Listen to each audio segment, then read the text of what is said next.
काला साया। यूं तो बनारस घाट अपनी खूबसूरती के लिए बहुत प्रचलित है, पर घाट के किनारे कई राज लिए बैठे हैं। ये कहानी शुरू होती है बनारस के घाट के पास बने ममता निवास से, जहां प्रिया लाल जोड़े में ममता के घर उसकी बहू बनकर आती है। आओ आओ बहू, घर को अपने पैरों से पवित्र करो। ममता घर की दहलीज पार कर ही रही होती है कि अचानक एक बहुत गंदी सी बास पूरे घर में फैल जाती है।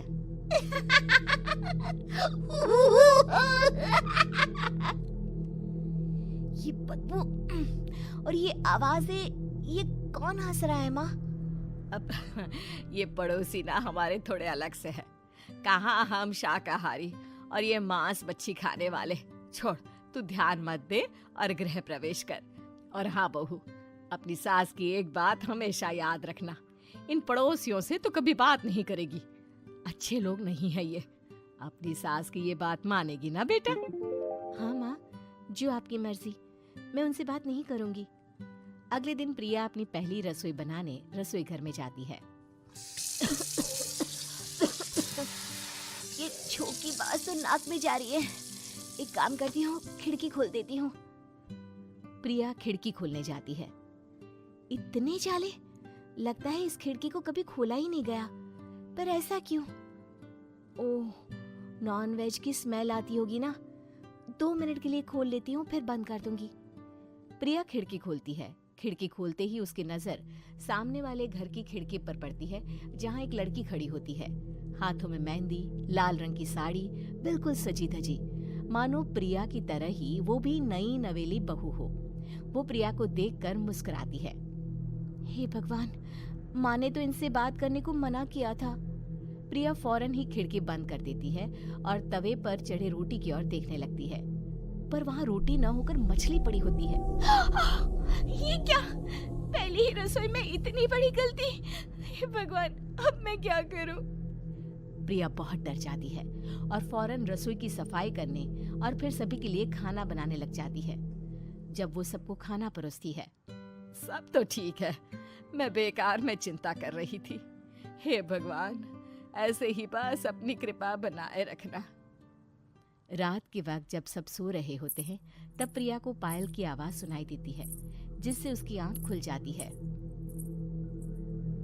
ये पायल की आवाज कहाँ से आ रही है? प्रिया उठकर उस आवाज के पीछे छत की सीढ़ियों तक जाती है। तभी उसे बच्चे के रोने की आवाज आती है। प्रिया छत पर जाती है तो क्या देखती है? वही लाल साड़ी वाली लड़की अपनी गोद में एक नवजात बच्चे को घुमा घुमा कर सुला रही है। तभी प्रिया की नजर उसके पेट पर पड़ती है। ओह गॉड, ये तो प्रेग्नेंट भी है। सुनिए, बच्चा सो नहीं रहा है क्या? मैं कुछ मदद करूं? नहीं नहीं, आपके घर वालों को अच्छा नहीं लगेगा, मैं संभाल लूंगी। स्नेहा की गोद से बच्चा हाथ मारकर प्रिया की गोद में आने को छटपटाने लगता है।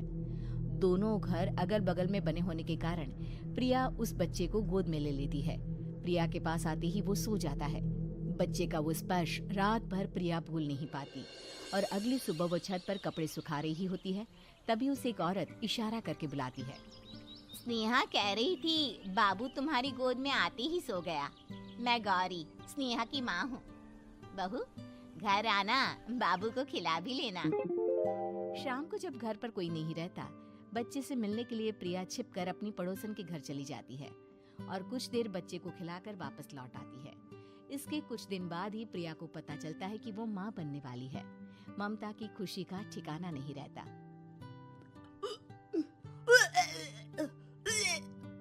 माँ जी, पता नहीं क्यों उल्टी आ रही है। प्रिया भागती हुई वॉशरूम में जाती है तो हरे और लाल रंग की उल्टी करती है। उस उल्टी में से कीड़े निकलते हैं। ये क्या? खून और ये कीड़े! माँ! माँ! प्रिया की आवाज सुनकर ममता दौड़ कर आती है, पर बेसिन में कुछ नहीं होता। प्रिया हक्की बक्की रह जाती है। ये सब क्या हो रहा है? प्रिया घबरा जाती है और अपने कमरे में जाकर सो जाती है। डर के कारण वो इतनी थक जाती है कि उसकी आंख लग जाती है। तब उसे ऐसा लगता है उसके पेट पर मानो कोई बैठा हुआ हो। कौन हो? प्रिया के पेट पर एक 5 महीने की बच्ची बैठी हुई थी, जो बुरी तरह जली हुई थी। माँ, तुम ही मुझे लाई ना अपने पेट में। मैं तुम्हारी माँ नहीं हूँ। कौन हो तुम? माँ, देखो मैं जल गई बुरी तरह से। 6 महीने पेट में रहने को भी मुझे नहीं मिला। सहला दो ना माँ। बचाओ, बचाओ, माँ! ममता दौड़कर कमरे में आती है। प्रिया की बातें सुनकर वो सब समझ जाती है। तू कहीं बगल वाले घर में तो नहीं जाकर आई ना बहू? मुझे माफ कर दो, मैं गई थी माँ। उस घर में सब मरे हुए हैं बहू। कई साल पहले स्नेहा उस घर में बहू बनकर आई थी। कुछ ही दिन में वो एक बच्चे को जन्म देने वाली थी। पूरा घर बच्चे के आने की खुशी में खोया था कि एक दिन अचानक उस घर में आग लग गई। सब बुरी तरह जलकर मर गए। गौरी आज भी दादी बनने का इंतजार कर रही है और इसीलिए स्नेहा ने अपना अजन्मा बच्चा तुम्हारी कोख में डाल दिया। ममता ये कह रही होती है कि पीछे से उसके पैरों को एक बच्चा पकड़ लेता है। दादी, दादी। माँ, स्नेहा की गोद में यही बच्चा था। ये बच्चा कौन है फिर? तेरी मौत है। तेरी भी दादी। जिस चीज का ममता को डर था वही हो गया। ममता निवास के ऊपर मौत ने चादर बिछा दी थी। प्रिया का पेट ऐसे बढ़ जाता है मानो 9 महीने का हो। 2 हाथ उसके पेट से बाहर निकलते हैं। बहू, संतोष को फोन कर, किसी पंडित जी को बुला बहू। प्रिया का पति भागता हुआ घर आता है।